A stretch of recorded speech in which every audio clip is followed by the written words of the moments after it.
Jaz mislim, da smo vsi razen, vsi slovensko govoreči tukaj, ali mogoče ne, perhaps not. Okay, but still, I will just start this video. Torej, to je, ne vem, mogoče se kdo spomni, da smo imeli, zdaj mi je šef stova rekel, da je to že več kot 7 let nazaj, kar me je zelo zgrozilo, ampak imam občutek, da je bilo včeraj, smo imeli tukaj dogodke, ki se jim je reklo kognitivna čajanka, ne vem, če se kdo spomne, in je bilo približno toliko ljudi, in so bili čudoviti dogodki, pa so pa naši študenti prevzeli, pa so imeli svoje dogodke, torej študenti kognitivne znanosti, in smo mi malo spustili, to pa COVID je prišel. In mi nismo vedeli, koga lahko pričakujemo danes, tako da jaz sem res prijetno presenečen in srečen, da vas je toliko.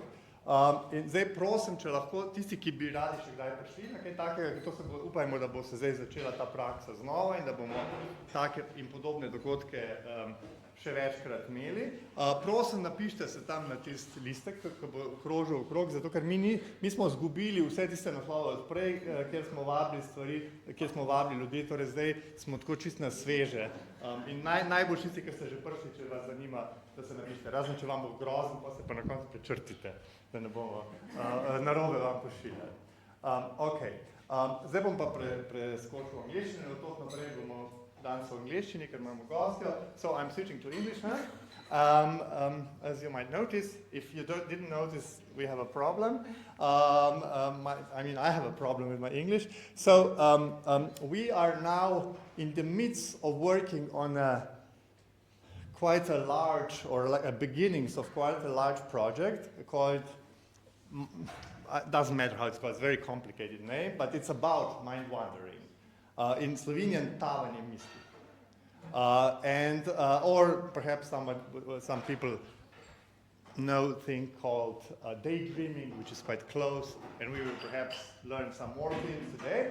So we have already started this series of events with a more scientific and research-oriented workshop last week when we had a colleague from London talking to us about some very specific methodological things.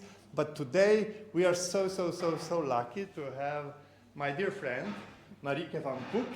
Perhaps I completely mispronounced, but she is so polite that she won't correct me probably. From Netherlands, from Groningen. She is a computational cognitive neuroscientist, but she is so much more. She is ballerina. She is a person who is researching Tibetan monks. She is a person who is leading or co-leading one of the most important world or Europe organizations, but it goes also larger, that tries to do what we call contemplative science, so connecting very strict neuroscience research to, let's say, meditation, some spiritual dimensions, and one of her big areas of work besides mind wandering is studying the monastic debates of Tibetan monks. So we had a little lecture about it yesterday. So you're missing something. I'm sorry, because that was also extremely interesting. But this is the project Wandering, so Tavanya, and this is about mind wandering. As Amela said, we'll have more of these events, one in May, one or even 2 in June, where we'll talk probably here, if that works out fine, definitely here, where we will, probably next events, most of them will be in Slovenian, and we will present different little aspects of Tavanje misli. But today, as Amela said, I'm giving the word to our guest. She will talk for 30, 40 minutes, something like that. If there is an urgent question, meaning you don't understand something she said, please ask immediately. But if there is a comment, please write it on this app, as Amela said. And after her talk, we'll have a conversation. I will open the conversation for like 10 minutes, and then it's about you. So you can ask whatever, okay? Preferably through the app, but you can also join later, okay? Is that cool? Fine. So the word is yours. Well, thank you so much for having me, and thanks so much for showing up with such large numbers. I am very impressed. And finally, thank you so much for inviting me, Orban. It's really, it's been a wonderful pleasure to be here. I'm very sad this is already my last day. I'm going back to the Netherlands tomorrow. But anyway, I'm happy to share with you some of my work on mind wandering. And I'm particularly interested in trying to understand when mind wandering is helpful and when it is not. So there we go. Of course, this work is not possible without the help of my team. So these are some current and former PhD students that have done all of this work. So let's get started. What are we going to talk about in the next 30, 40 minutes? First of all, of course, I'll try to say something about, well, what is mind wandering actually? How do we define it? And well, I'm actually not going to try to define it, but I'll give you my thoughts on how we actually work with it in science. Then we'll talk about how we can measure it in the brain, and then finally we'll get to this question of when is it adaptive and when is it maladaptive or not helpful. So there we go. Let's start with what is mind wandering. So fun fact about mind wandering, we actually mind wander almost half of the time. So sometimes it is an escape from reality, a bit of daydreaming. So if you're me and I love ballet, then you might be daydreaming about ballet. This is me in Groningen, this city where I come from. So figured put in a picture of Groningen just to get a sense of this. We have some canals, and this is a rare, beautiful day with a blue sky. Most of the time it's gray and rainy, but you know that doesn't look so nice. So here we go. So that might be happening in my mind, and that would be probably a pretty adaptive kind of mind wandering. But I might also be worrying about things like, am I going to ever get that grant, or how do I get all my work done in time, all of those things. So this is the phenomenon of mind wandering. So how do we actually try to capture this in the lab? So I'm not going to try to give you a definition of mind wandering because this is a massive rabbit hole, and philosophers who are much better at those things than me, I'm a cognitive neuroscientist, can get stuck in this forever. So what I rather like to talk about is just how we measure it in the lab. And this is quite simple. Part one of the recipe is you give someone a boring task. Well, basically any psychology task is pretty boring, so that kind of works. And then you insert in this task questions that are called thought probes because they are probing the thoughts. And these questions are something like, what were you thinking about just now? And then you give multiple choice options. So you might give them the options like, I was thinking about the task, how I was doing on the task, or I was thinking about external stimuli, like maybe a sound, or internal stimuli, maybe my stomach grumbling, or maybe my mind was completely blank. And then we can ask people even more about their thoughts. We can ask them about the content, like was it about the past or the present or the future? And this is already quite an interesting question because it's been found that people who are suffering from depression, for example, tend to think more about the past, and people who are more optimistic tend to think more about the future. You could also ask them about, are they thinking about self or other? And I'll show you a little bit of data at the end that shows that this is actually also quite interesting. And then finally, you can ask them a bit more about the phenomenology of the thought. So this is really something that Orban also is doing some really interesting research in. But I've simplified this into a very basic question like, was it a thought that felt sort of easy to disengage from, or was it quite difficult? And as we'll see, this has quite some relevance to the phenomenon of depression, which is the clinical phenomenon to which I apply these kind of methodologies. So people can actually, within psychology, people are sometimes quite skeptical about, does this work? Because they're quite afraid that people just don't know how to answer these questions, or they're just going to try to give answers that they think the researcher wants to hear. But I think actually people are pretty able to answer these kind of questions, and one reason for this is that you can see quite clear relationships between the answers to this question and their performance on these kind of tasks. So here we show some data from two very simple tasks that we use in the lab. One is called the sustained attention to response task. That's the one on the left. I will show this in a bit more detail in a second. And the other one is a visual search task. And what we're showing here is the difference between when they report they are mind wandering, or MW, versus when they report being on task. And what we see here is that there's quite a drop in accuracy when they're mind wandering compared to when they're on task. So clearly there is something real in these responses. And on top of that, we also see some clear changes in response time. The response time patterns differ a bit between the tasks.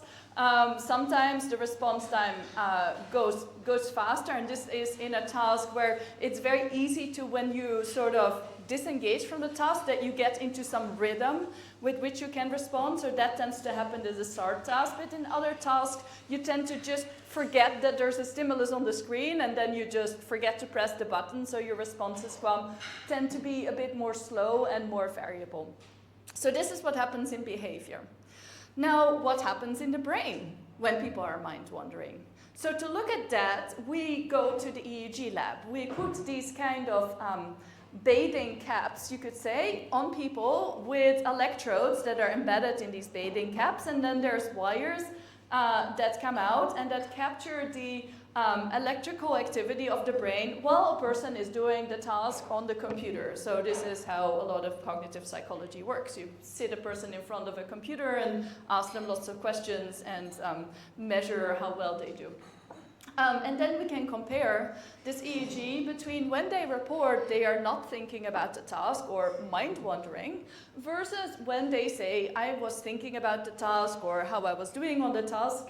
And then we can compare what is different in their brain waves that we record with these electrodes that measure basically so you have in your brain lots of neurons, brain cells, and they communicate with each other through electrical activity, and when they basically communicate, and a lot of them do that at the same time, you can even see this electrical activity on the outside of the skull. So this is what we measure with these electrodes over there. So more concretely, what we actually do, or what we did in this first experiment done by my former PhD student Christina Yin, is we did the two tasks that I actually already alluded to a second ago. The one is called the SART task, that's shown up here, and the other is the visual search task. So in the SART task, just to give you an idea of the kind of simple tasks that we use to understand what's going on in somebody's mind, what we do here is we show them words. Every word is shown between 1.5 and 2 seconds. And then they just have to press a button as quickly and as accurately as they can when they see a word, except when this word is an uppercase word. When it's an uppercase word, they're not supposed to press the button. And the uppercase word only happens about 10% of the time. So it's a very, very simple task, but because it's so simple, it actually gets quite challenging because you're happily pressing the button, and then there's suddenly the uppercase word, and you forget that you're not supposed to press the button for the uppercase word. So this is how we kind of try to trick you. And then every so often we put this thought probe in, this question that asks you, so you're happily, pressing a button to T, pressing a button to catch, not pressing a button too often because it's uppercase. And then there's this question, what were you thinking about just now? Are you thinking about the task, your performance on the task, other things? Were you thinking about the past or the present or the future? And so on. So based on the response to this question, we can then look back in time to the behavior right before that question, because at this point, if they say, I was focused on the task, then this means that these trials here reflect performance from the task. And also, these trials here, the brain waves here, reflect the brain being on task. And similarly, if they say, I was thinking about other stuff, then the same period of time would reflect mind wandering or being off task. So we can do this trick in this task. We can also do this trick in another task that's called a visual search task. So in this task, it's again very, very simple. We show you a target, which is a kind of shape. So in this case, it's a blue circle. And then we give you a screen with more shapes after that, and you just have to say whether the target stimulus, in this case the blue circle, whether that was part of that display. In this case there is a blue circle, in this case there's no blue circle, so if there's a blue circle you press one button, if there's no blue circle you press another button, and again you just do this for a while, and then at some point there's, hey, this question, what were you thinking about right now? Were you still doing the task or not? And of course initially it's very trivial, but you have people do this for about an hour typically, so you can imagine that quite quickly people start to think about you know, what they're going to have for dinner after this or something like that. So there will be plenty of time. Indeed, we get about 40% mind wandering on average and about 60% on task. So the way we actually look at this is a little bit fancy. We use some AI, and specifically we use machine learning classifiers. And so what these things are is computer algorithms that you can give many examples of brain waves that in this case they are either labeled as person is mind wandering or they're labeled as person is focused on the task. And then we can, it can learn how to distinguish between a person being mind wandering and a person being on task, or rather their brain being mind wandering or on task. In our case, for those of you who are more familiar with machine learning, we found that the support vector machine classifier was best at distinguishing between mind wandering and on task. And we can then, once we've trained the computer to distinguish between mind wandering and on task, we can give it new data, and it can give us a prediction of whether that brain or that person was mind wandering at this point, or whether it was focused on the task. So that's really nice. So what are the results? How can the computer learn this? That is the first question. So these are the results of the first experiment that we did on this topic. And every set of columns here is one participant in our study. So it's here 17 participants. And this is how well the computer could learn the difference between mind wandering, or a brain mind wandering, and a brain on task. And so the higher these bars, the better the computer is at learning this. So you can see immediately that for some people, for some participants, the computer was just basically a chance. So this 50%, this line is basically chance level. So it's 50% accurate. So computer is basically just guessing whether the person is focused on the task or mind wandering. But for some other people, it really gets really pretty good. You can see participant 9, participant 1, it's really good. So on average, actually, across all these participants, the computer is about 65% accurate, which is not great, but also not terrible. And there is one more thing that's really cool about this study, which is that, remember we had these two tasks, right? The one in which the person just had to press a button when it was a lowercase word, and the other task in which the person had to look for specific shapes on the screen. Now, we wanted to know whether the computer had learned a very task general representation of mind wandering, or whether instead the computer would have a separate representation of mind wandering for the shapes task compared to for the words task. Now, where we look at this is in the different colors of the bars. So the orange bar is we trained the computer on the SART task, so the words task, and we also tested on the same task. The green bar is we train it on the visual search task, so the shapes task, and we also tested on the shapes task. So this is the same task, so this could, the computer in this case, whoops, sorry. That was, oh yeah, the other way around.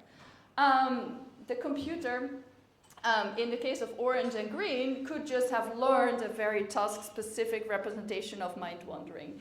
And you can see that indeed sometimes the green bars are, for example, really good. So this the visual search specific representation of mind wandering does really well, almost 90% accurate. But interestingly, then we can see like what would happen if we train the computer to distinguish mind wandering in the SART task, and then we test it on the visual search task. So that is actually the purple bars. And similarly, the other way around, the blue bars reflect, the computer learns it for the visual search task, but then it's tested on the start task. So now you can look at the purple and blue bars, and you can notice that overall, it's actually almost as good as the green and orange bars. So the computer is not worse, not much worse at least, when it distinguishes mind wandering from on task in one task compared to the other. It can really generalize across these two tasks. So it has learned some very task general representation of what the brain looks like when it's mind wandering. Now this might be a little bit vague, a bit complicated, but maybe we can get a little concrete and we can just try to find out, what does a brain look like when a person is mind wandering? That's probably the more interesting question. So the way we found this out from the AI was we asked it, well, if we give you a lot of information, which one are you using to make your predictions? So actually specifically the information that we gave to the AI to make its prediction is all listed here. So what we see here is, and sorry for those of you who are not so familiar with psychology, this might be a little bit vague, but basically what we give it is the peaks that you tend to see in the brain. What's very fun is that whenever you flash a stimulus at a person, the brain does something like up, down, up, down. And these are called event-related potentials. And it has first early potentials that are called something like, the first positive peak is called P1, the first negative peak is called N1, the third positive peak is P3, and so all of these in previous studies had been related to mind wandering. So we thought, maybe the computer can use this information. There's also brain waves of various frequencies, so you might have heard of alpha waves. They are between 9 and 14 hertz. You might also have heard of theta waves. They are between 4 and 9 hertz. So we also gave the computer these alpha waves and theta waves, and then also the synchrony in alpha and theta between different pairs of electrodes. And the electrodes were used are shown in this representation. So what this means is we're looking on somebody's head from the top. So it's like looking at my head like this, and this is my nose sort of here, and then you have my ears on the side. So here we have the nose, and here we have the ears. And so the red electrode is called FZ, so it's a little bit in front, and then the blue electrode is called, I think it's PZ here in the back, and then we also have occipital electrodes, O1 and O2, I believe. So basically, the colors here correspond to the colors here, and then the synchrony colors also are the synchronies between all these different electrodes. Anyway, it's a bit complicated, but the result is actually quite simple, so that's a good thing. So basically, here we show how well the computer can predict on each of these features separately. So the further the bar is to the right, the better the prediction of the computer is. And so what you see is, using all the features together, we get about 65% accurate. That's what I already told you. But if we just look at sort of the best prediction, that's sort of probably this one, the green, so that's the green electrode O1 on here on the back, in the alpha band, so the slow alpha waves on the back of the head, you already get probably like 63% just from that alpha waves. And then another alpha wave actually on the front of the head in FZ. The red one also does pretty well, and then the P3 evoked potential, so pretty late evoked potential is also pretty useful. This is actually very encouraging because alpha waves are about the most stable EEG signature that we can get, and also it has long been related to idling, like when you ask somebody to close their eyes, this is the most reliable EEG signature that tends to show up. So basically their alpha waves of people go up when they just close their eyes. And obviously, when you ask somebody to sit there and close their eyes, it is very likely that they will start to mind wander because, what else would they do? So yeah, this is all encouraging. So if we want to predict whether somebody is mind wandering, our best shot is probably to look at their alpha waves on the back of their head. So this is what mind wandering in general looks like in the brain. Just checking the time. Okay, good. So then the key question that that was in the announcement of the talk is, when is mind wandering helpful? When is it not? So let's just first summarize. What do we know about mind wandering? So in most popular knowledge, mind wandering is something that's considered to be bad because you often get worse at the task. And I also showed you some data earlier in the talk about this, right? So we tend to see that accuracy in a task goes down. You tend to have more variables, slower response times. So yeah, maybe mind wandering is not that great, but it's not all that bad. Because mind wandering is also super useful. I mean, makes sense, right? Because otherwise, why, as humans, would we have evolved mind wandering? It's not for nothing. And mind wandering is actually one of the things that I personally think makes us uniquely human. So we have data that shows that through when people are mind wandering, they tend to come up with more creative solutions. So here is data where they try to capture this. You can debate about whether it's a good way to capture it, but there's a task called the unusual uses task, which is a sort of creativity task. And you tend to see that when people are in a task that allows them to mind wander, they come up with way more creative solutions than when they're in a task where there's no space to mind wander. We've also done work in my lab in showing that mind wandering allows you to do planning. And I would personally say that a lot of my mind wandering tends to be planning of, whatever is going, I have to do and I'm going to do and will be doing next. So if you leave me to my own devices, my mind will just go in full-on planning mode. So why then, at what point does mind wandering become useful, and what determines when it's not? So apart from this content, is it creative or is it mind wandering? I say that the key moment when it becomes not useful is when the thoughts become anxious, sticky, thoughts that enjoy clinging to you or controlling you. I think this is a really great sort of cartoon, but maybe you all have experienced some of that. That sometimes you have these worries that it could be something in your life that you're really worried about, that you're like I've had it. I think that I lost my passport at some point, and then until I found my passport again, I kind of couldn't concentrate on anything because I was just so worried about trying to find my passport again. So those kind of things worry, or also rumination, like, am I doing well enough? Is my life worth anything? These kind of things tend to make mind wandering very, very sticky and very difficult to let go of. So in my lab, we spent the past couple of years trying to think about how can we actually capture this in kind of experiments. And I started to collaborate with my colleague Marieke van Tol at the University Medical Center Groningen, who works a lot on trying to understand depression, to have a very nice sort of ecosystem to study this. So how can we actually measure stickiness? As it turns out, this question that I already alluded to before, this kind of phenomenological question, how difficult is it to disengage from the thought, is a pretty good one.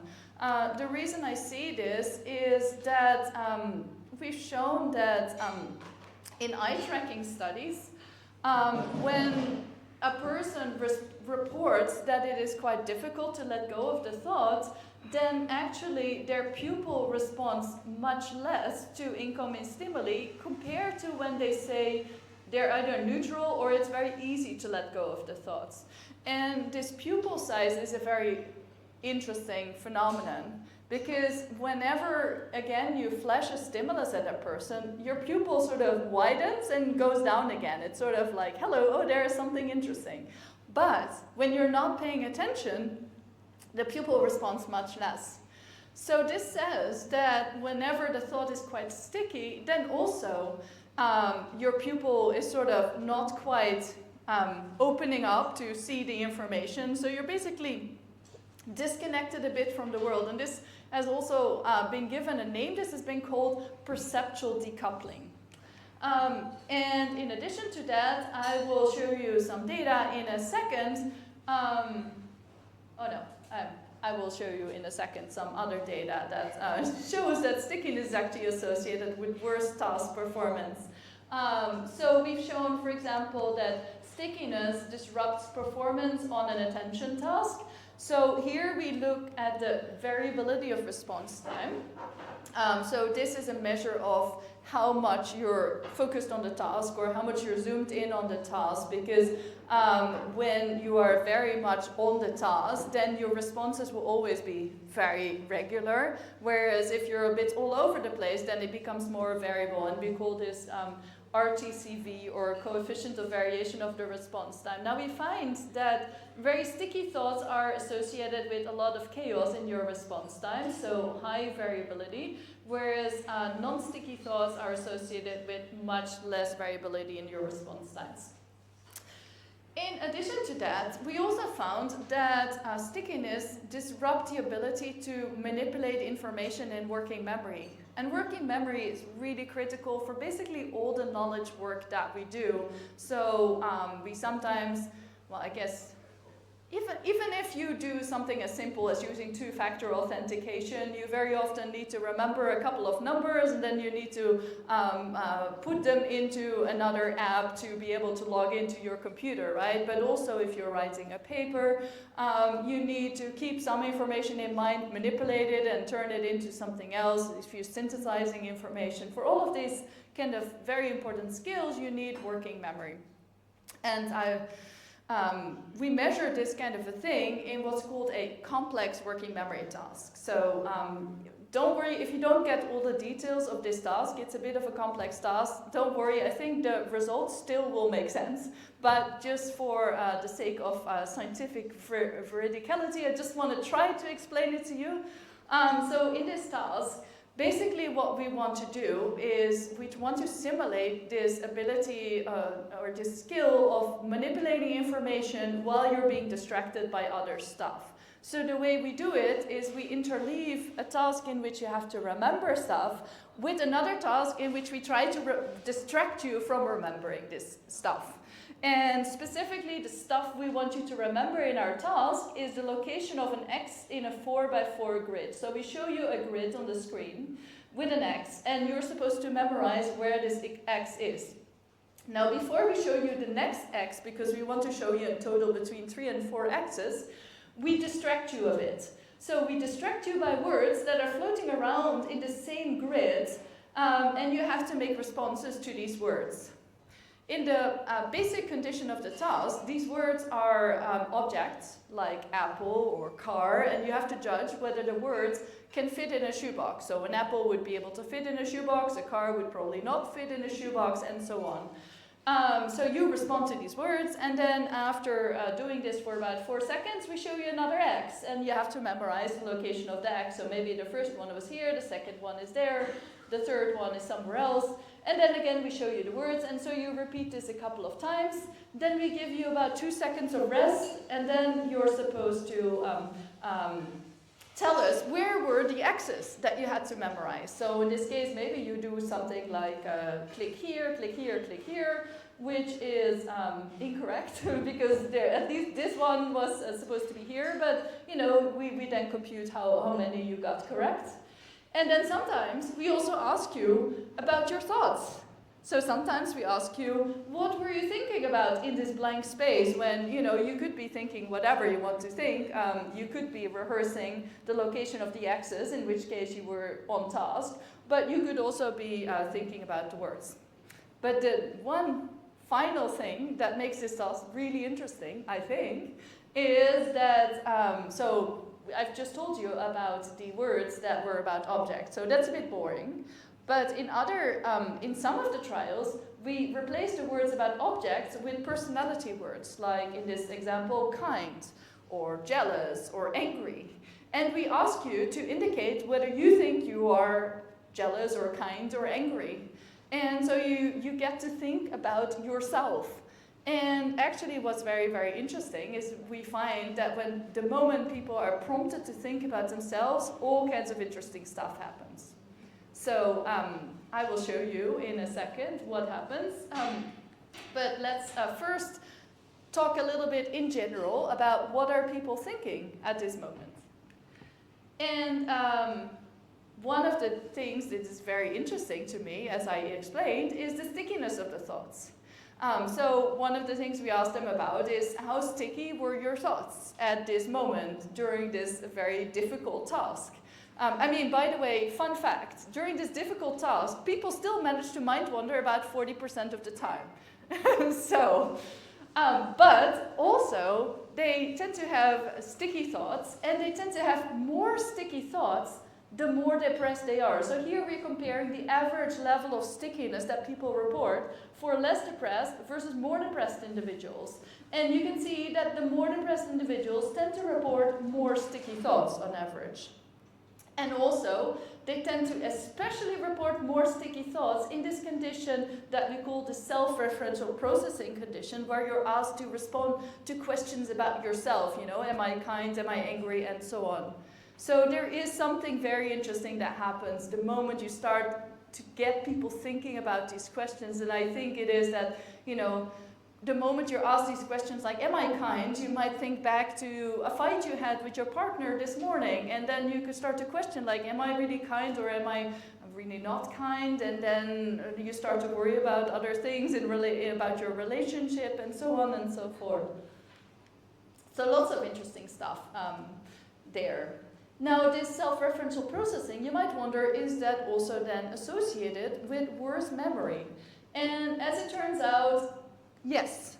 So these are some data from a couple of years ago where we compared how well do people do in this memory task. So this is the percentage correct in the object condition, the control condition in green, or in the self-referential processing condition with the personality words in blue. And you can see there is really like 5% worse accuracy on this task when you're in the self-referential processing condition compared to the control condition.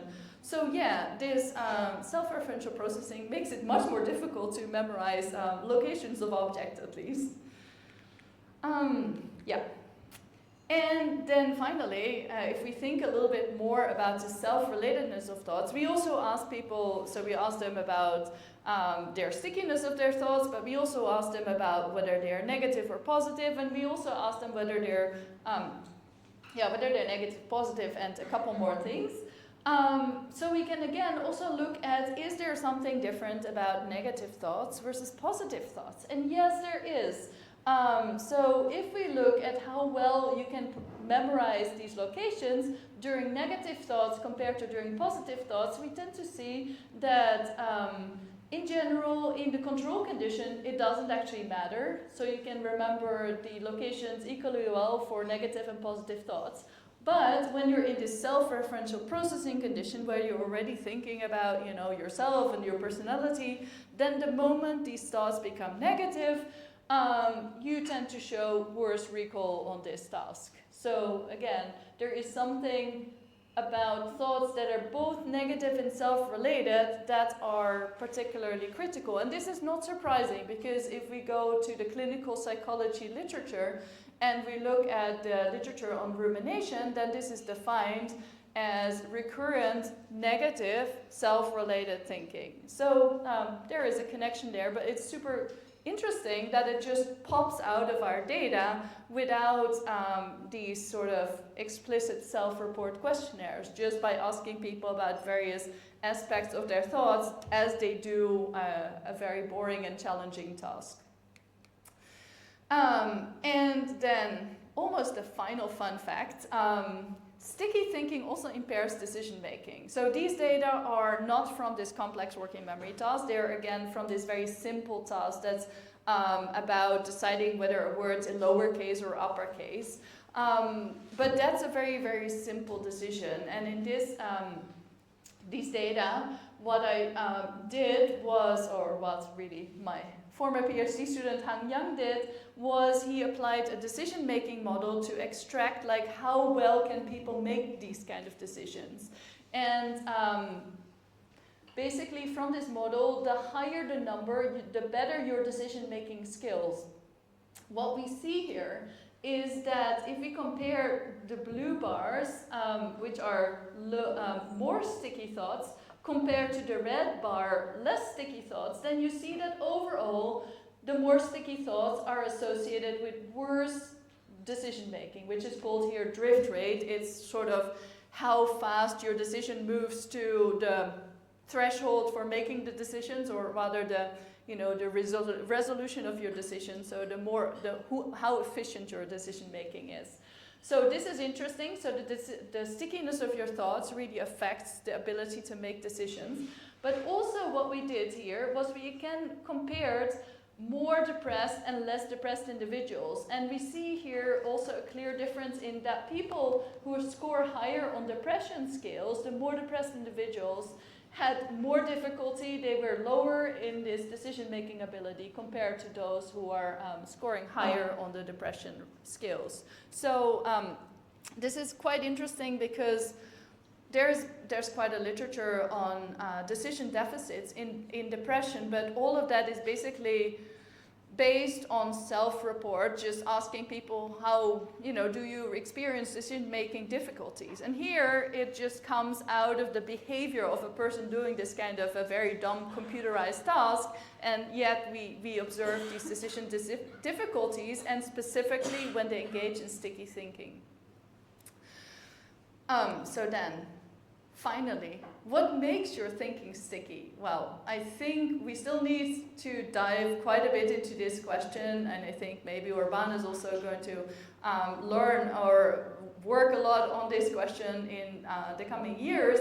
But I think one critical factor that's coming out of the data so far is it has something to do with self-evaluation. And there I want to show you data from a final task in which I've been asking people about their thoughts. And this is one that's a very fun kind of task. It actually is the only experiment I've ever done where participants were telling me like, this is a fun experiment, and they enjoyed coming. This is also the only experiment where people only mind wandered about 10% of the time on average, so interesting. Anyway, this is a tacit coordination task. And people do it in pairs of two. So they sit next to each other on separate computers with a wall in between them. And their job is to look at these patterns. They both see a series of either 4 colored patterns or 4 shaped patterns. And from these 4 patterns, they have to choose the same one out of these 4. So the idea is not that they're going to use telepathy to solve this kind of task, but the idea is that if you repeat this kind of a task for these kind of questions for like 30 or 40 trials, after a couple trials, people are going to come up with rules that they might use to make these decisions. So every time also they get to see different patterns, but they're still colored patterns. So after a while, people might be like, I will choose the reddest picture, or I will use the picture with the highest contrast. And so after a while, they can actually do this task. So it's pretty interesting. And we then added in this task also these questions about what people were thinking about. So are you thinking about the task or other things? This is how we found out that only 10% of the time they were mind wandering. But we also asked them, are you thinking about yourself or other? And this is where we got a very fun kind of pattern. So what we see here is the accuracy on this task, so how well they are able to make the same decision between the two of them, as a function of whether they're thinking about only themselves or other, or the other. And if both of them were thinking about the other, then actually their accuracy is significantly higher compared to if one of them is thinking about themselves. And this was true, this was actually an intervention study, but the intervention did not really have an effect. But we basically saw, both before the intervention and after the intervention, that they were doing significantly better if they both were thinking about the other person. So that's the final fun fact. So the final question is, well, if this sticky thinking is a problem, then what can we do? And I am researching this now. I don't have any data on it yet, but here's some speculation. So mindfulness is one practice that I'm quite interested in that might allow you to become more friendly with your thoughts, and we're currently running a clinical trial to investigate and compare the effects of mindfulness intervention to a positive fantasizing intervention that's been used as a prevention therapy for depression. And we're looking at how does it affect mind wandering, how does it affect stickiness, how does it affect negative and positive thoughts, and so on. And there are reasons to believe that both of them would help people with depression, but probably they would change the thoughts in different ways, so I think that's quite interesting. There might be also other interventions that reduce self-focus, so as Urban said at the beginning, I'm quite a dedicated amateur ballet dancer, and I find that when I really get into the dancing, this can really also remove my self-focus and the stickiness of my thoughts and get me more into an embodied shape that's not so much focused on these sticky thoughts. So that might be another idea. So there's probably lots of options. But let's see. So we've come to the end. So just as a summary, I've talked to you about, shown you how mind wandering occurs almost half of the time. We can track mind wandering using occipital alpha oscillations, so that means alpha oscillations in the back of the brain. Mind wandering becomes problematic when it becomes sticky, then it tends to have all kinds of negative effects, and you also tend to see more stickiness in people with depression. Self-evaluation might be a critical thing in making thoughts sticky, and maybe contemplative practices can help us to reduce the stickiness, but we need more data for that. And so yeah, this was my picture showing how this is me in ballet camp in France, which is where I tend to go on vacation, and when I do the performances there, that's a moment that I'm definitely in a non-sticky state because I have to be completely aware of everything that happens around me. We learn to do a ballet in 1 week, and then we definitely don't know the ballet very well by the end of the week because it's way too short. So if you're not completely focused on what everybody else is doing, you might be tripping over someone else, somebody else might be in your way, and so on. So it's a very great way to not be too much focused on yourself, but be completely aware of everything around you. So just fun final thoughts and speculation on this topic. So I think this is a good moment to round off and start the next part of the conversation. Thank you so much. Okay, so as I said, I will start. I will ask Marieke some questions, and somebody will show us that we are talking too much, and then please prepare your questions, whatever you want to ask her, even if it's not about mind wandering. If it's ballet or Tibetan monks, you can ask whatever you want, okay? But in like 10-15 minutes. So I would like to go back to the basics, if that's okay with you, because I think perhaps you assumed a bit too much from us. So I would like to just check, so what actually is mind wandering? And is this one thing, or is this like a group of many different phenomena? Yeah, thank you. Great question. Oh wow, we got some tea, so that's very nice. Yeah. So I basically define mind wandering as, well, so mind wandering in the literature has been defined in many different ways, and people are still fighting about it. Some people equate mind wandering with task unrelated thoughts. Some people call it stimulus independent thought, so it's a thought that is not related to what I show you on the screen, but just comes from inside. But all of these have kind of problems. And then some people say, well, mind wandering is really only when you're in this completely free mental state where you can really move from here to there. And so then rumination would not be mind wandering. And I'm like, well, I don't know, but I'm just interested in how the kind of thoughts we have when we do stuff, how that affects the brain, how that affects how we do stuff, how that affects our minds and how we feel after that. So I'm just more curious about, I just like to give people these multiple choice questions about their thoughts and then try to see like how does that affect how they do on the task, or is that different between different kinds of people, like, or well, does it differ between a person who reports being depressed and a person who reports not being depressed, or those kind of questions I think are more interesting than this kind of definitional question of what is mind wandering, because I don't know. Oh, okay.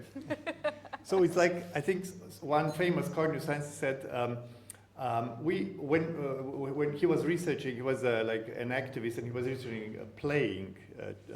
And he said, we all know what is playing when we see it, but nobody can define it. So I guess we are, I mean, to me, what is interesting, obviously we know that this psychological old definition, task-independent thinking, doesn't work, because now what is our task? You know, what is task of all these people? Is it to listen to us, or to be critical and not to listen to us? We don't know. The task is only defined in the laboratory. Yeah. So that's why probably we need a bit wider idea. But just one more question about this definitional thing. Because you were talking about thought probes, thinking, would you say that mind wandering is only thinking? Or can you imagine mind wandering that's not thinking? Like, for example, I am just remembering, okay, I'm on a job interview, but I'm just remembering my grandmother, what a beautiful house she had, or something like that. Mm-hmm. Yeah, that's a great question, and I'm starting to think about that a lot more nowadays, because the problem with these thought probe questions is that almost the thoughts have to be verbalizable, because you have to decide in which category they fit. And if they don't fit in any of the categories that I tell you, then they sort of don't exist according to that system. And sometimes you also have these kind of thoughts that are almost like, I don't quite know what it is, but I have this kind of very subtle feeling. And I notice a lot from my experience dancing. I mean, one of the wonderful things about dancing is that you're focused more on sensations in your body, and you're working with these things that don't have words, and it's actually very, very helpful. So I definitely believe, based on my own experience, that those things exist as well, but I don't quite know yet how to measure them in the lab. Yeah. Okay, and just one more foundational question, and then we can go to more fun stuff. But do you think, let's assume that there is one thing called mind, there's something really distinct, something very special, as you said, very special for humans, perhaps. Perhaps we cannot imagine actually that cats are the worst example, probably. That I don't know, the snakes or dolphins again, dolphins are a bad example. Okay, perhaps it's not so unique. Yeah. I don't know. Worms, maybe. I don't know. Yeah, perhaps everybody is mind. Everybody. Maybe worms. Worms, yeah. Exactly. Yeah, thank you. Sure. Okay. So, let's say that this is something very distinct. What is the function? Why did we develop this thing that's so distracting, and sometimes, okay, creativity, yes, but also, I mean, me as a professor, I hate students, I hate mind wandering, not students, but mind wandering is the problem. So why did we develop it? I personally think there are two lines of thought. So one is that it is very helpful to sometimes disengage from the immediate environment, which is literally what we see when a person starts mind wandering, right? That I showed you, that the brain responds less to incoming information, the eyes respond less to incoming information. So we sort of really decouple from the outside world, and that helps us to maybe not just completely go into whatever happens in the immediate surroundings, but look at things also from a different perspective, simulate alternative scenarios and so on. And that also links to the second line of thought, is that people working on AI algorithms that learn stuff, they found that if these algorithms are only sort of processing the ongoing information, sort of you just feed them lots of stuff, they don't work so well because they can sort of come up with new patterns of information that sort of fill the gaps, because the information is never complete, right? So there's always more stuff, and things are also always changing. Like I find it easiest to imagine in the context of like driving through the city. Most of the time when we drive through the city, we can just take the usual route and it's fine. But then one day, people start doing some road work, and then you have to come up with a different different route. And then our humans, we can then replan our route, and also because our brains sort of constantly, whenever we're not receiving new information, they already start to recombine existing information and sort of use that to create new ideas and new thoughts and alternative scenarios, and it helps us to be adaptive, I think. So it's like, just as a metaphor, is this something like, the bees, we know now that like at least 20, but probably more % of the bees don't follow this wiggle dance. Most of the bees come to the hive. Yeah, thank you. To the hive, and they see the others wiggle dancing, and that means, that I have to go there, and they fly over there. But like 20 or more % of those of the bees don't care about it, and for a long time biologists thought, that they are defective, they don't know what to do, but they are actually randomly fly around, they don't follow the orders. But they are the creative ones, so they find when this old place is exhausted, they are the ones who have a better chance to find it. So do you think like mind wandering should be something like that? Yeah, exactly. Or at least part of the... Yeah, sorry, I forgot actually to finish my previous thoughts, I guess mind wandering. So much fun here at the table and everything. Yeah. Basically, the scientists had to incorporate something like mind wandering into their computer algorithms to make the AI smarter, because otherwise if it just stuck with learning the information that you feed it, it cannot really adapt to new kind of information. Okay. So I think that's also evidence that to make an AI really smart, you need to include mind wandering like things in it. That's really interesting. So actually I should change my opinion, students mind wandering. I should support that. Because that's where creativity comes. Yeah. Oh, okay. And that's also how they maybe relate the information that you're talking about to other things they know, and they build stronger knowledge structures, and maybe they can write more creative essays that way. That's really interesting. Yeah, okay. So, I'm sorry for hating my but where does this, let's say, healthy or creative mind become sticky? Right, well, so I think we don't know yet for sure. One case in that the data suggests tends to make the mind wandering quite sticky is that if it's associated with sort of a negative valence or a negative feeling to it, and it is self-related, so it's all kinds of maybe fears you have about yourself, worries, that kind of stuff tends to be quite sticky, and then it tends to sort of creep in whenever you want to do something. It just creeps back in, and you're trying to focus on, especially if you're trying to do something very intellectually demanding, like writing a paper, or something quite boring, then these thoughts are just...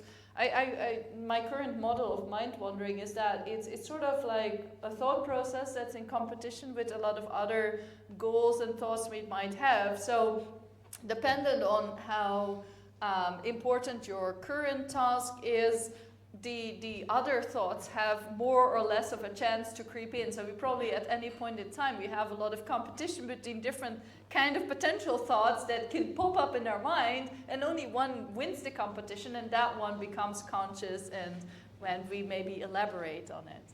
So, but that means that there is something in us that sort of decides what is important and what's not. And the important stuff is the sticky one.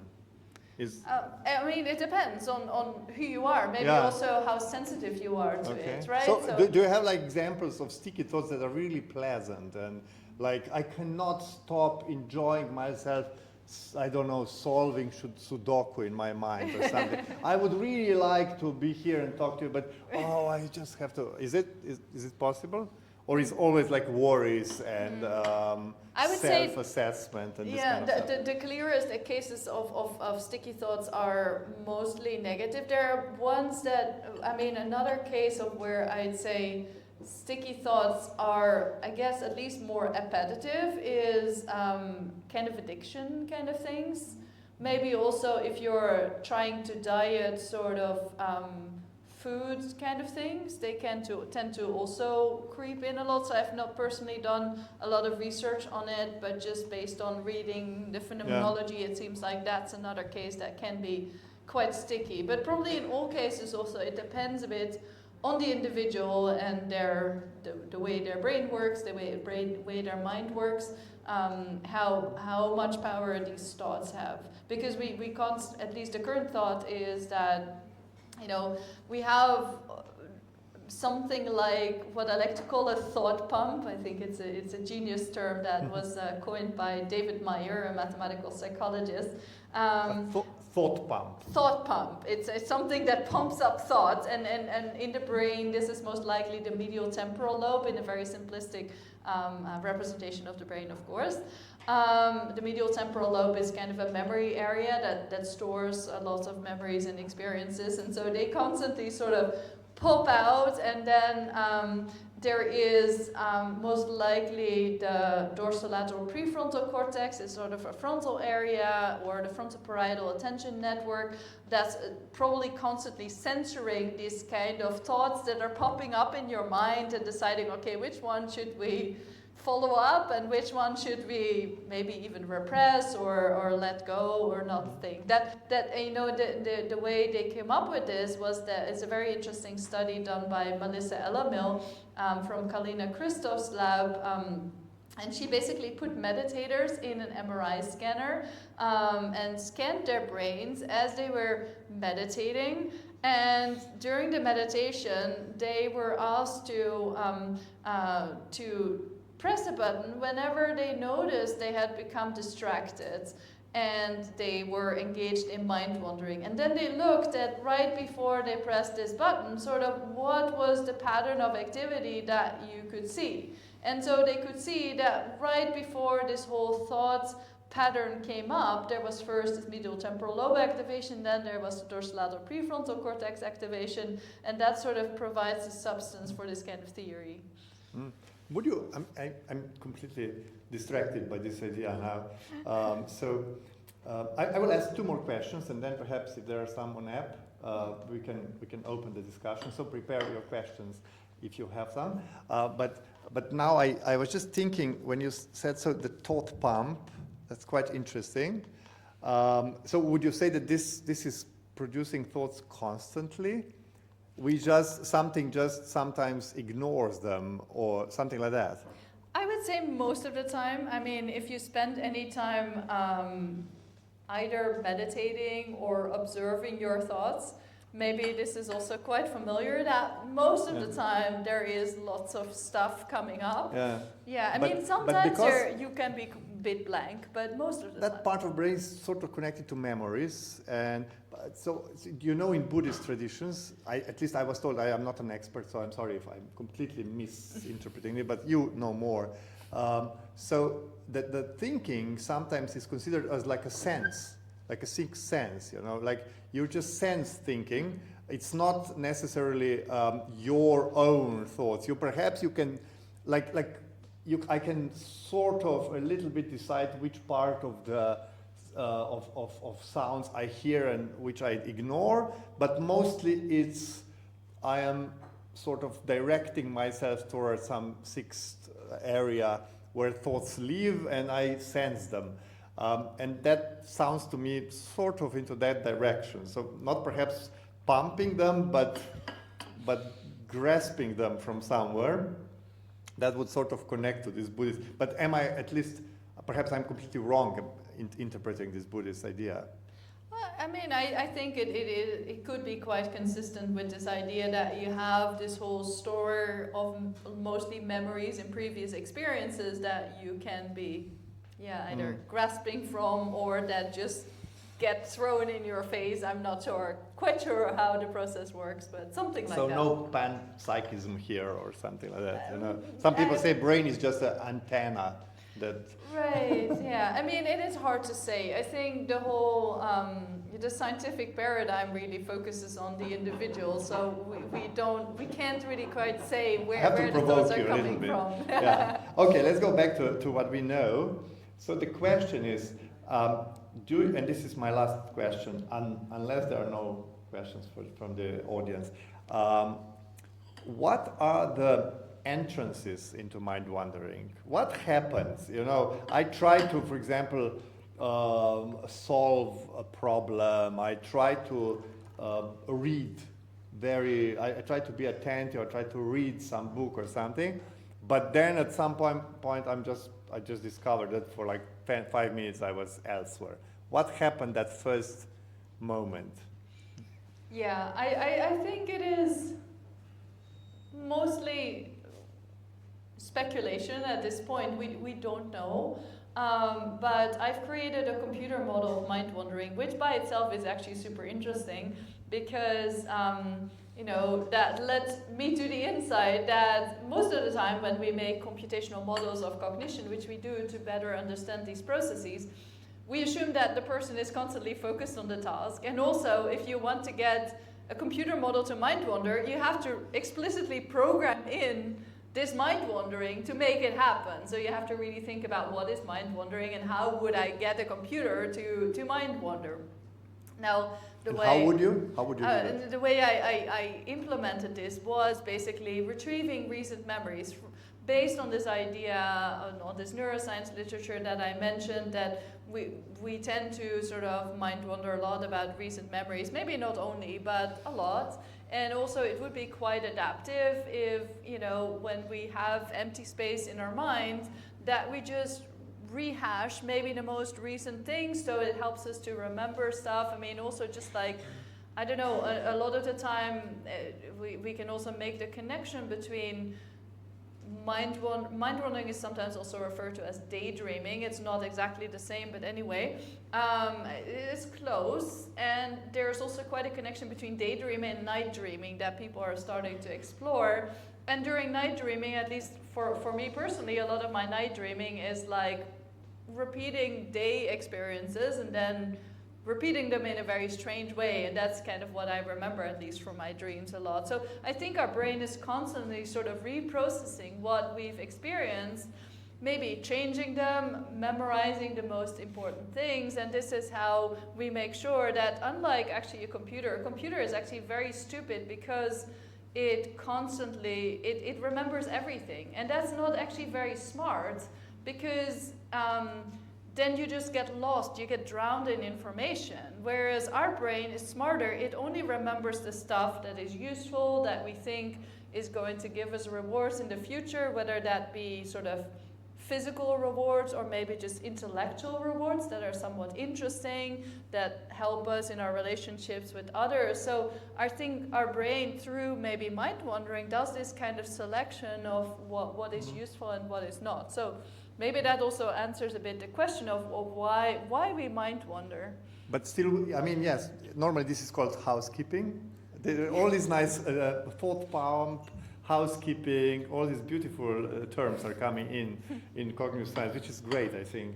Reminds me of my old days when I was still a physicist, when we had all these colorful expressions for very basic particles. So, but we still don't know how it starts. What happens? Sorry, I got lost a little bit to my story. Oh, is that just a demonstration of that's, thank you so much. Yeah. We didn't count on that. Okay. So basically, according to my model, there's this constant competition between, these kind of wild thought processes that our brain does and the other demands on us. So in a psychology lab, that's very simple. It's just whatever the psychologist tells you to do on the computer, your task. As you pointed out very rightly. So in the real life, it's a bit more complicated what our task is, but we're constantly negotiating lots of goals, right, that we have. We could at any point in time do lots of stuff, and they're in competition, and somehow we decide which one sort of wins the competition. So I think when mind wandering starts, somehow it wins the competition in our brain or in our mind for this is the most important thing to do right now, even though it's not like you're consciously deciding, oh, I'm going to mind wander, but something probably subconsciously decides that this is important now relative to the other stuff I would be doing. And it's actually quite interesting because we see in our very simplified experiments in the lab that people tend to report more mind wandering at moments of an experiment that they have less working memory loads, or that there is less reward associated with doing the task. So we make, at moments that the task becomes less important, then the mind wandering becomes relatively more important. So I think it's a pretty reasonable assumption that there is this competition. Now, of course, what is the currency on that competition? I don't quite know, but it's always very simple in a psychology lab, and in real life it's much more complicated. Yeah, to our group, this is really one of the questions, you know, what happens in this moment that I lose awareness? What is awareness in the first place? But perhaps we are not going to solve that now. So perhaps, Amela, so how this is going to work, you can ask in Slovenian or in English. I will repeat it because we are recording this. So it's going to be like saved, stored forever. So perhaps you can and I will repeat the questions. Okay, so we have 9 questions here. And I suggest that I choose like 4 most relevant ones, and then we ask the audience if someone wants to like join the discussion in person, more personally. Do you just want to read into the mic, or you want me to repeat? Perhaps you can just, if they're in English especially. Yes. So I will start with the question about ADHD, because we had 2 questions about it, and I will summarize them. So, could research on mind wandering provide some solutions or insights into research or treatment of ADHD? And connected with that, also, if you differentiate them in your research, like the people with ADHD from the others, do you know the differences shown in your research? Yeah, great questions. What we do, maybe start with the last question. So we actually exclude people with ADHD from our research because I agree that probably their mind-wandering processes are a little bit different, and so we don't want to mix it into our samples, because then you get a mix of lots of different things and it makes it more difficult to draw conclusions. Now, of course, that doesn't mean that it is irrelevant, people with ADHD, but other people are studying ADHD and they definitely find differences in their mind wandering. I'm hoping that eventually that can also help us to understand and maybe also investigate different the effects of different treatment options, or under what circumstances it happens and so on. But yeah, I'm personally not working on that because you can't work on everything, unfortunately. Okay, thank you. I think the next relevant question would be regarding what we offered the audience, what we said the lecture is going to be about. So what strategies can help stop negative mind wandering, like some intrusive thoughts and anxiety? Yeah, I mean, I'm not a clinical psychologist, so probably that's a better source of advice. But just I'll share some fun facts that might be relevant. So one is that the moment you ask people to mind wander, paradoxically, very often people's mind becomes completely blank. Oh, we discovered that we in did our that workshop, also. remember? Yeah. We did the experiment here in Ljubljana a couple of years ago, so we can verify that this is really true. So you can try not mind wander, and it's interesting. No, you can try to mind wander, and then somehow your mind very often becomes blank. It's kind of very similar to, I was talking to Amela earlier today about this phenomenon that you're in a country and somebody asks you, can you say some words in Dutch? And then you're like, I don't know what to say. So that kind of thing. The other thing that I think the data suggests is that something, we know that a lot of, especially ruminative thinking, tends to be associated with very high level kind of thoughts that are sort of general things, general beliefs about yourself that sort of can be almost not really tested. So something like, I'm worthless, my life is worthless. These kind of very general assumptions that tend to also be quite abstract. There's quite a literature on this.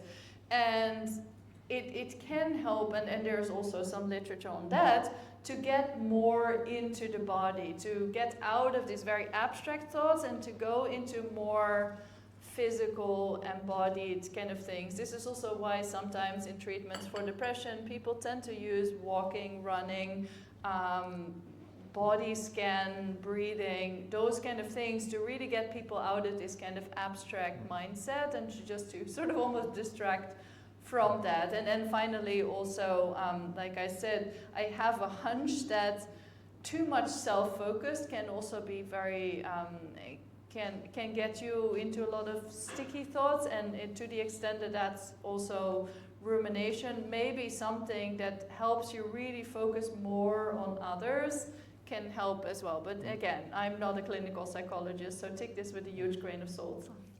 Can I add one thing to that? I mean, definitely focusing on body, like body scan or whatever kind of stops mind wandering if you do it persistently. But probably it's not a good or the ultimate healing thing for sticky thoughts because it becomes so tiring to keep redirecting attention to body because they keep coming. But we are having an interesting case, so that's what I wanted to add. I still can't say too much about it because I don't have a permission, but it's the person who tried that was actually a clinical psychologist. So, and she was very depressed. Obviously, a lot of sticky thoughts, very, very, and also not just sticky, but also self-imposing thoughts, like the. And she tried something. I don't know if there is a name for it, but she tried to. She was saying, "I don't know," where the thought came. I don't know. So basically, she, because this kind of thinking. Normally is, and a big part of mind wandering normally is looks very important to you.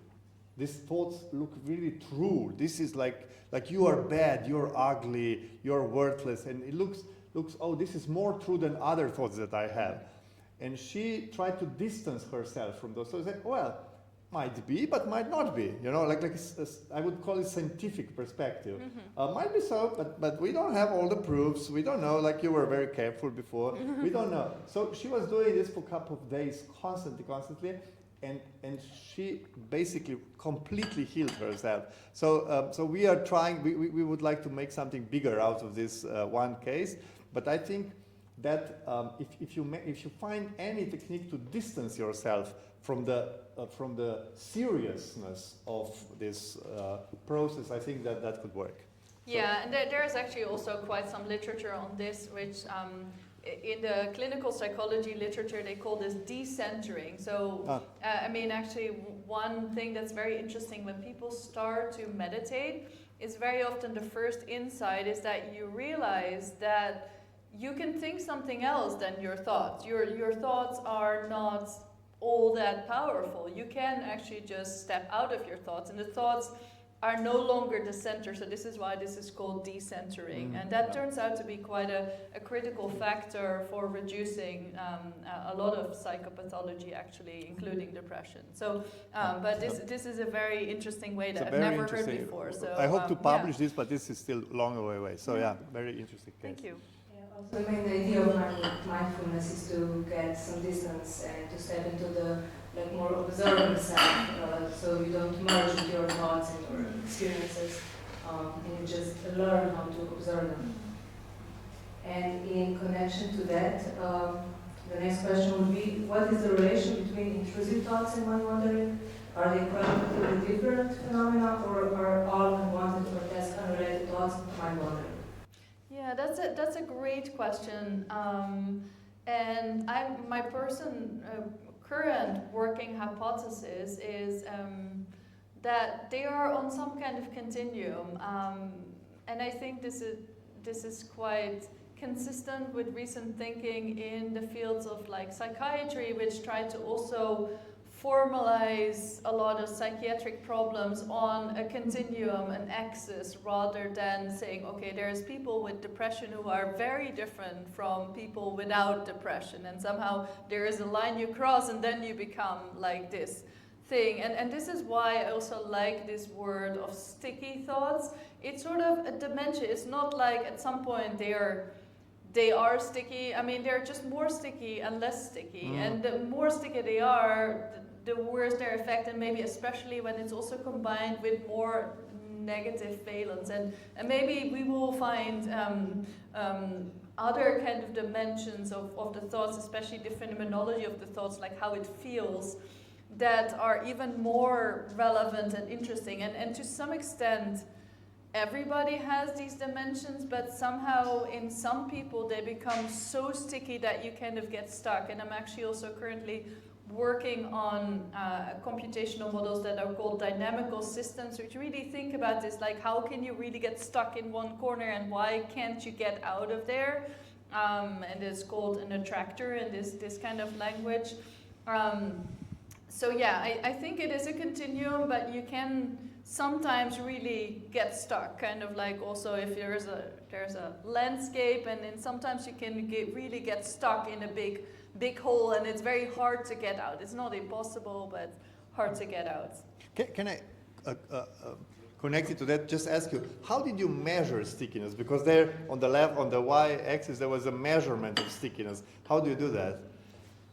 Yeah, so it's actually very simple, measuring stickiness. So we just have this multiple choice question. On a scale from 1 to 5, how difficult is it to disengage from the thoughts? So 5 is very, very difficult, and 1 is, yeah. Self-report.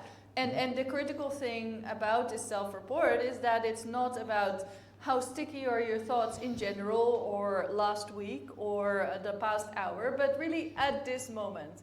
And this is where it is different from how it's done in more traditional clinical psychology literature, where we just ask people about their thoughts in general. And the problem with that is that our memory is really bad, so we tend to not be so accurate about reporting these thoughts. But if you just report about what is happening right now, I think it can become a lot more accurate. So basically becoming a phenomenologist, you're doing our job now, because we are trying to see what's going on now. Yeah. Okay. So Amela, is there perhaps some more? Yes, next question is there a connection between mind wandering and dreaming? And I would say that we plan a lecture on specifically that, so thank you for that question. And for the last one, I will choose the question about Tibetan monks, because to get an insight into your other research field. Do Tibetan monks mind wander? And if yes, how is their mind wandering different to non-Tibetan monks? That's a great question. A great question. A very idealistic one. Yeah.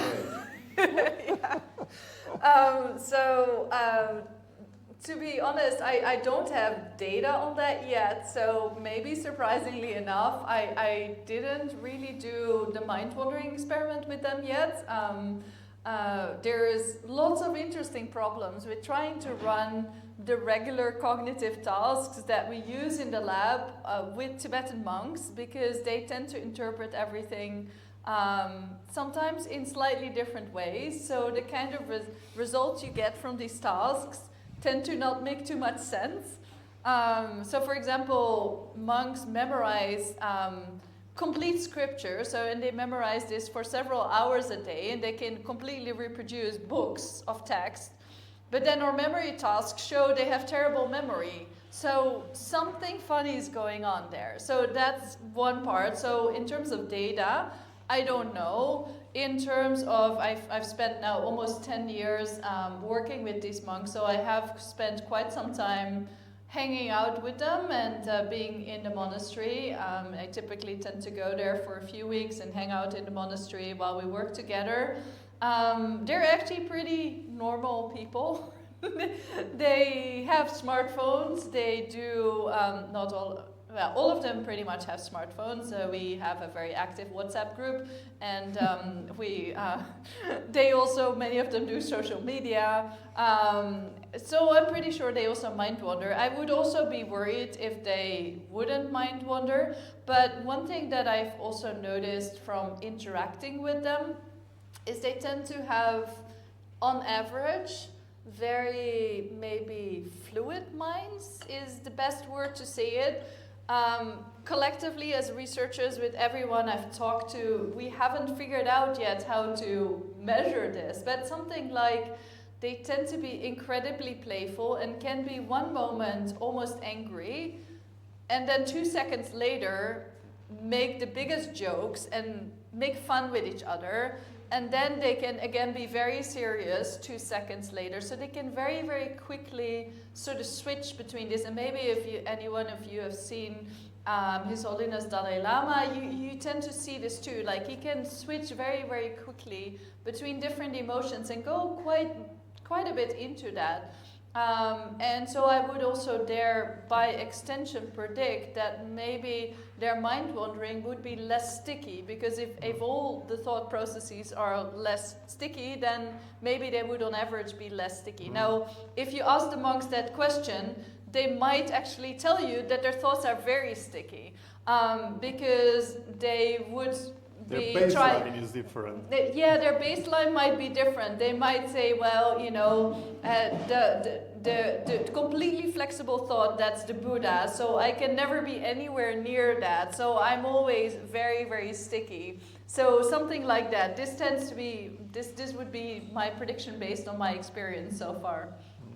So I would just like to explain, Marieke is not studying mind wandering with Tibetan monks. So that's why that's more guessing, but because she's studying the monastic debates with them. I don't know if you know, but perhaps just tell us 1 minute what that is, just because we mentioned. Yeah, sure. So as I said, Tibetan monks, at least in the monasteries that I've been visiting, which is the scholastic school of Tibetan Buddhism, and they are really the major monasteries in the Tibetan tradition. Sera, Drepung, and Ganden is what they're called.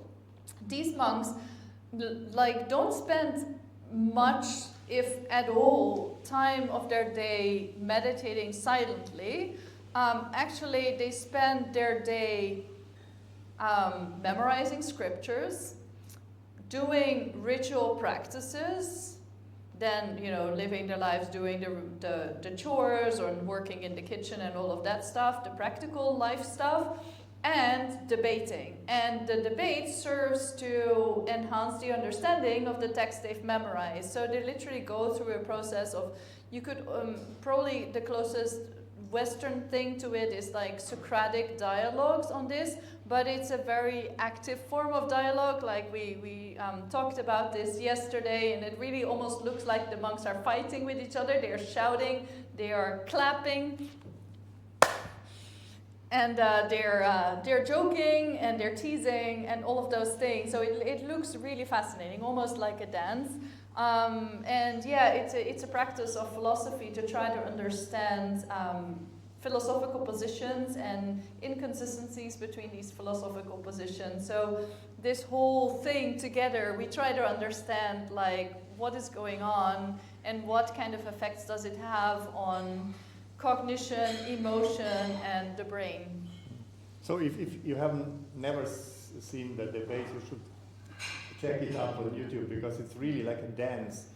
This debate looks like a dance and very, very alive and embodied. So it's really interesting. I would just remind you that there was also a question about between not daydreaming and night dreaming, which is a great comparison, I would say. But dreaming and mind wandering, I'm not sure if you know anything on these topics, but as Daniela said, we are planning a lecture here on that topic if we get our dear colleague from Budapest to talk about that. But if you can tell something about that, do you see some connection? Yeah, well, I would definitely say, as I also mentioned during our conversation earlier or during my talk, that there is some. It's likely that there is some connection between daydreaming and night dreaming. Both are kind of spontaneous thought processes, so it's not like it's very clear where they come from. They can be maybe quite similarly erratic. They are also similarly probably reprocessing recent experiences, so they tend to be biased towards our recent memories and experiences and the stuff we find important. And it's likely that there's also, well, actually in both cases, there is a bit of a disconnection from the immediate environment. During daydreaming, it is a bit of a light disconnection, so you will see still stuff that happens to you, but during night dreaming, there is this very systematic disconnection from the external world. So I think there's a lot of parallels indeed. I'm really wondering if, and I don't want to go into brain too much, but there's this structure called reticular formation that sort of closes the information from outside when we dream. And we have some cases in our group where a person was daydreaming and it just went on into not daydreaming. Like it was mind wandering, lying on the bed, and it just seamlessly went into a dreaming. So I would say, I'm wondering, are there some actually brain research what reticular formation does when people start mind wandering? I don't know.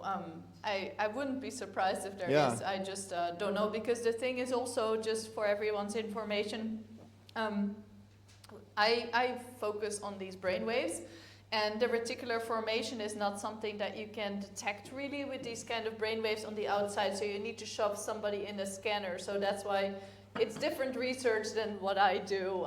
So that's why I don't know too much about it. Okay. So, we have some questions. Okay, we have like 10 more minutes max. We said 8:15, but we can perhaps prolong for 2 minutes. So you were first, and then the other question. It's a short question, but you're so close that I will just give it to you. You just mentioned brain waves, and before you said that alpha oscillations are the best predictor of mind wandering. What oscillations or waves are best predictor for a meditative state? So attention would be fully focused on something. Yeah. So what the best predictors of the meditative state was? Well, it's a bit of a difficult question because it also depends on what kind of meditation. So there's actually some reports of alpha waves being associated with meditation. I'm personally a little bit skeptical about this because that tends to show up especially when people close their eyes, and they might go mind wander actually during these practices. Maybe that's what we see, and also, or just the eyes closed effect, and that's all we see, and maybe it's not that fancy. Apart from this, I would say the more reliable brainwaves associated with meditation are called frontal midline theta. So they're slower waves, 4 to 9 hertz, in the middle front part of the brain, and these are associated with advanced states of concentration, or especially this kind of absorption where you kind of forget everything else around you. This is really singular focus. There's also a bit of literature on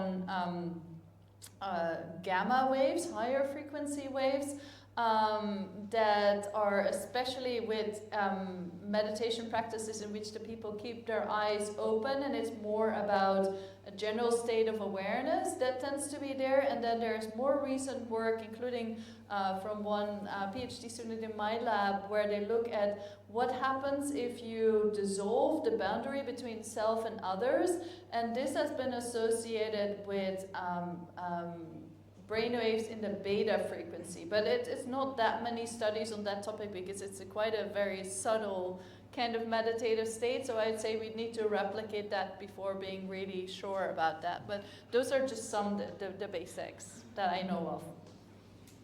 Thank you so much, Marieke. I was wondering if you could share some thoughts on what your research might look like with a younger population under study. I'm assuming that the subjects whom you study are mature adults. So coming from a young people perspective, there are various things that I'm thinking about applying your approach to the self-centeredness of many adolescents who, for various developmental reasons, would come from that perspective before full maturity, blah, blah, blah. But also even just from the research methodology, because it's very self-referential. When my frontline work with young people, I struggle with their ability to respond to tasks in a verbalized way, for example, or even just struggling to be able to accurately reflect, their inner state. And I was just wondering if you could share some thoughts on what that makes you think of.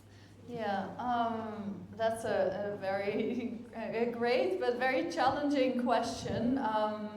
Because I don't have much experience in, or basically no experience in working with kids. So basically the majority of my population are university students, so probably we attempt to not go for people below 18 years of age, just because then it gets ethically very problematic and difficult, because then how do you make sure that they are voluntarily doing these experiments, so on. I would say that the younger kids, but even I guess the ones that are 18 to 23 or so, their dorsolateral prefrontal cortex is still developing their cognitive control. So the younger they are, the more difficult it will be for them to focus on a task in general. That's the little I know. So they probably would report on average more mind wandering and would find it more difficult to report on the task. Whether they can verbalize their thoughts or not, that's an interesting question that I've never thought about, so I wouldn't dare to really speculate on it. But yeah, it is very interesting. It is likely that they would also find it more difficult to put their thoughts in categories. And actually, a fun fact that almost nobody ever talks about in this literature is that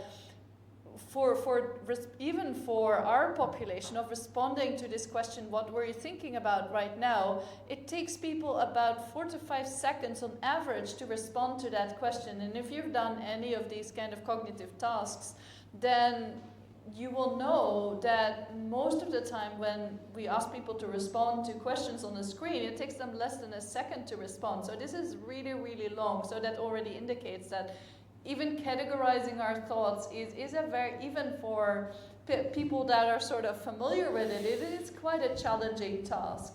But I'm also not even sure whether it is even desirable or helpful to do this all the time. So in that sense, I don't think it is problematic. It's actually quite interesting, and probably that's what, a lot of what Urban's work is also about, is to just take time to observe your thoughts and notice what's going on. It's almost sometimes a revolutionary act.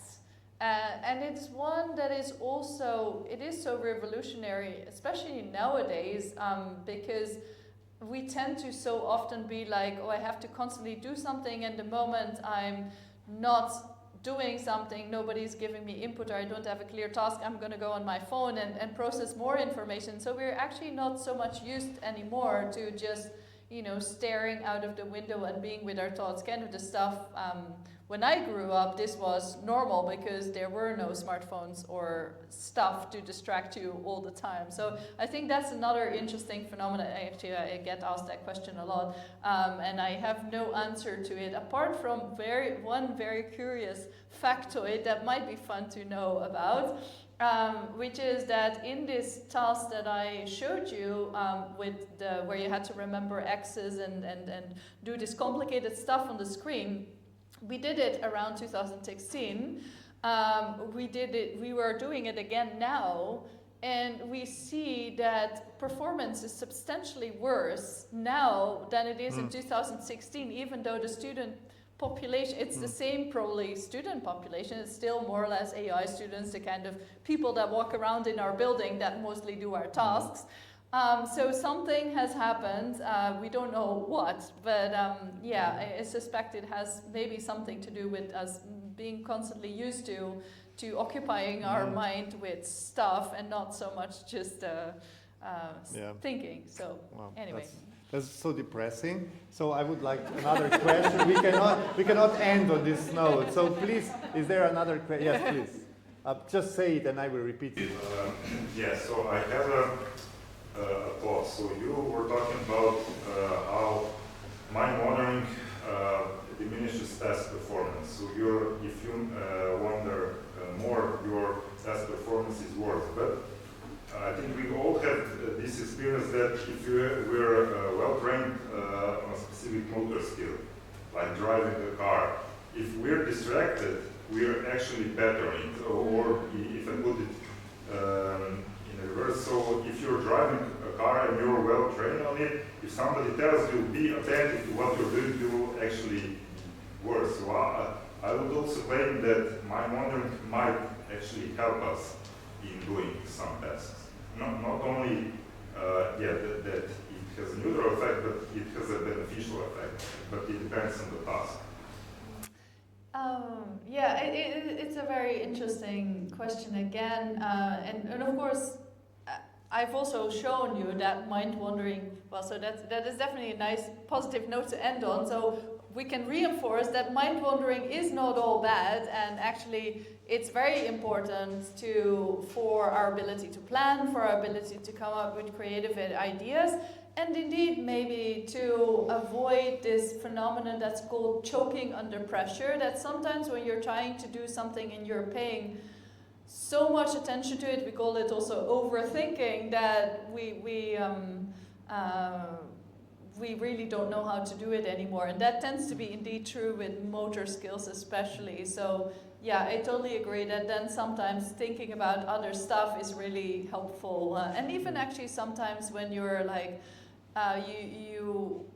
you know that you know something, but you can't quite remember this thing, then trying to really search your memory more deeply tends to not really work. And what actually works better is think about other stuff, and that might allow you to sort of, the way I think about it, move in your mind space to a different location that might have an entrance to your thoughts. So yeah, there's a lot of scenarios in which mind wandering is actually very helpful, which is why, again, I think we as humans have this wonderful ability, and it's probably one of the things that makes us quite uniquely human. So. But I would perhaps correct you a little bit. I think there are two things. One is to put the attention to your action, which is like embodied attention. So you just, for example, you are attentive to your body. And I think what you meant when you said attention is metacognition. So you start thinking about what you're doing, and that mingles you. Because there was this quite a famous, but quite a long time ago, research of Formula One drivers. And if they started mind wandering, they said they all agreed that we are dead. You know, so there it doesn't help. But I mean, for example, I think dancers know that. I mean, people working with body, you know, you need to be concentrated on body, you know. But if you're just thinking, you know, if you try to ask yourself, what am I doing right now? That is a killer. I think this is the distinction. Yeah. So it also has to do with your level of verbalization, whether it's really conceptual thinking or whether it's this more like embodied thinking, that Urban says. I totally agree. And this kind of verbalization dimension is not something that we've really started to dive into in the literature, and I think it's a really interesting one. So we need to know more about that. So future research. Yeah, but it was a positive note, so thank you. And thank you, Marieke, so much. Thank you for coming. We are so really glad that I hope you had a good time. Tell us now. You can still linger. We have this place until like 8:50. I won't say 9 because that by 9 I think people have to close it. But you can stay a little bit and chat. We'll be here for another 10 or 15 minutes. So thank you so much, and thank you.